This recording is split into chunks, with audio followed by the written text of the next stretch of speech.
L'impôt dans le canton de Vaud est 2 fois plus élevé que celui dans le canton de Genève.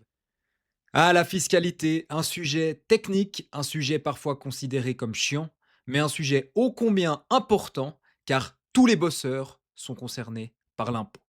Dans cette vidéo, je vais développer en détail l'état de la fiscalité vaudoise, tout ça pour vous inviter et vous inciter à voter oui à l'initiative dite des 12%, l'initiative pour une baisse d'impôts pour tous.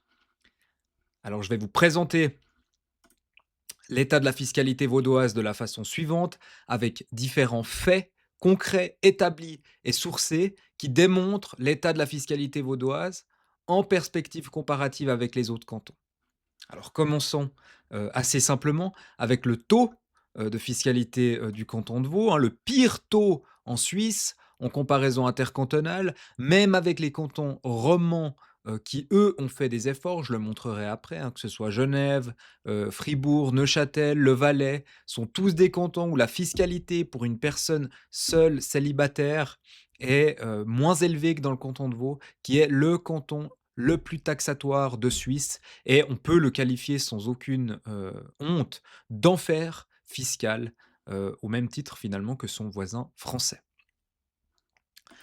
Pour un revenu brut de 125 000 francs avant les déductions, fiscales et sociales, l'impôt dans le canton de Vaud est 2 fois plus élevé que celui dans le canton de Genève, près de 2 fois plus élevé que celui dans le canton de Zurich et 1,5 fois plus élevé qu'à Berne. Ces statistiques sont édifiantes pour l'état du contribuable vaudois qui paye, qui paye, qui paye et pour des services qui ne sont pas mieux que dans les autres cantons que j'ai cités. Au niveau de l'impôt sur la fortune, c'est pareil. Vous essayez d'économiser, d'épargner pour un bien immobilier, pour ouvrir une entreprise, pour des études, et vous êtes parmi les 3 cantons qui taxent le plus la fortune. Donc vos revenus sont taxés, lorsque vous les gagnez et puis lorsque vous les épargnez, eh bien, ils continuent d'être taxés indéfiniment. Beaucoup disent, voilà, si on réduit la fiscalité dans le canton de Vaud, il y a un risque finalement, qu'on n'arrive plus à suivre au niveau des dépenses et qu'on n'arrive plus à suivre au niveau des services que fournit l'État. Au niveau vaudois, c'est totalement faux. Depuis 2005, les recettes fiscales du canton ont quasiment doublé, ont augmenté de près de 80. C'est-à-dire que grâce à l'augmentation des salaires, grâce à de nouvelles entreprises, à de nouvelles personnes qui viennent habiter dans le canton, les recettes augmentent.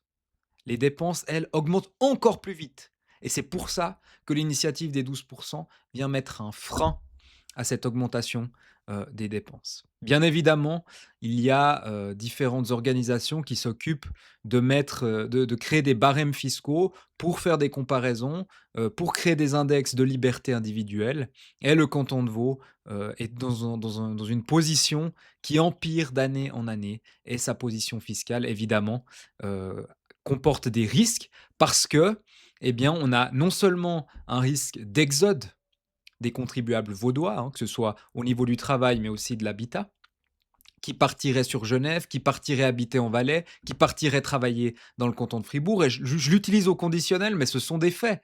Les Vaudois partent du canton, vont travailler ailleurs, vont vivre ailleurs. Mais au-delà du fait que éventuellement les Vaudois pourraient partir, eh bien, de nombreuses personnes rechignent à venir habiter ou travailler dans le canton de Vaud parce qu'ils savent qu'ils seront face à une fiscalité confiscatoire.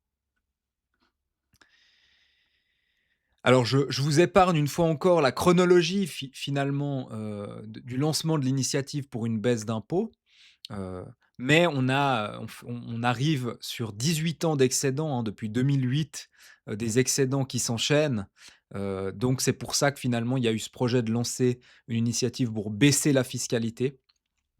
Alors c'est vrai que depuis les élections de 2022 où on a désormais une majorité de droite, il y a eu quelques efforts de fait, mais relativement, au matraquage fiscal que subissent les Vaudois, ces efforts ne sont pas suffisants et c'est pour cette raison que les Vaudoises et les Vaudois vont désormais reprendre le pouvoir de leur porte-monnaie et voter, sur cette, initiative. Alors, beaucoup disent que les finances ne le permettraient pas. Eh bien, c'est faux. Nous avons des réserves, énormes dans le canton de Vaud, hein, de près de 4 milliards de francs, incomparables avec les réserves des autres cantons, en particulier les cantons romans, hein. On voit que le canton de Neuchâtel, est endetté, que le canton de Genève a des réserves, mais très, faibles, parce qu'il a baissé ses impôts ces dernières années.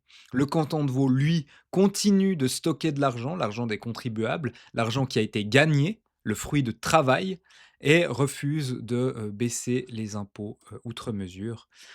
Beaucoup disent craignent aussi que les communes soient touchées par ce projet de baisse d'impôts. Ne craignez pas, l'impôt communal n'est pas touché. Pour ceux qui habitent dans les villes, la baisse sera moins élevée parce qu'effectivement, si vous habitez par exemple dans une ville comme Lausanne, l'impôt communal est très élevé et il ne sera pas touché dans ce projet-là, uniquement l'impôt cantonal, ce qui permettra pour les plus petites communes de préserver les politiques publiques, communales. Et puis évidemment, beaucoup disent que, ça aura un impact drastique sur les prestations, que fournit l'État. C'est faux. Cela touche, environ 2 du budget, du canton de Vaud.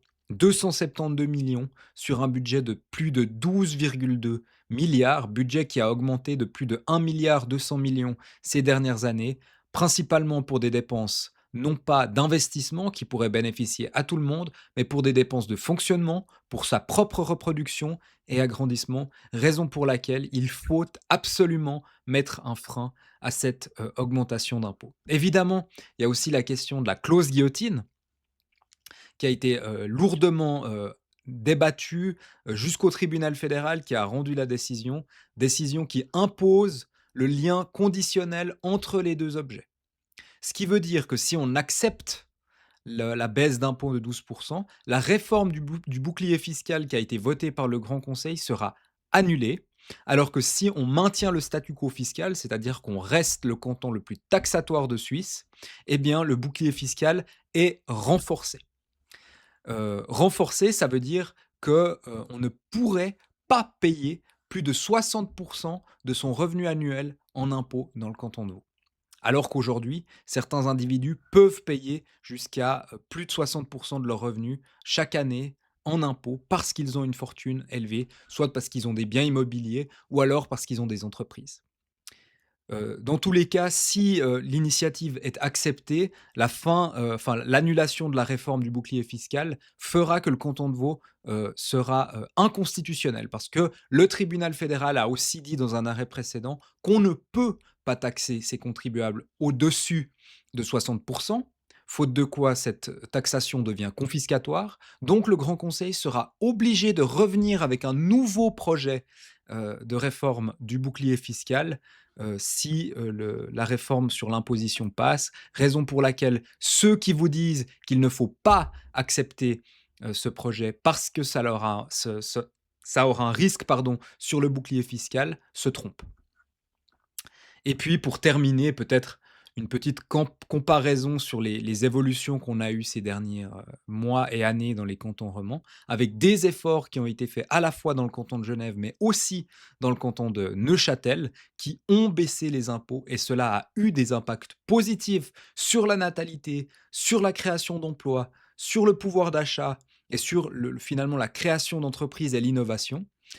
Donc pour moi, il y a aucun argument, aucun fait qui pourrait, faire basculer, si on veut, le vote vers un non à la baisse de la fiscalité dans le canton de Vaud. Raison pour laquelle, une fois encore, je vous invite vraiment à, militer pour l'acceptation de cette baisse d'impôts pour tous, car oui, tous les Vaudois qui paient des impôts seront concernés par cette baisse d'impôts de 12 directement sur leur feuille d'impôt. Je vous remercie de votre attention. Je vous invite à me soutenir en partageant la vidéo, pardon, la commentant, en l'aimant et à me suivre sur mes réseaux sociaux qui se trouvent en description de la vidéo. Je vous remercie de votre attention et je vous dis à très bientôt.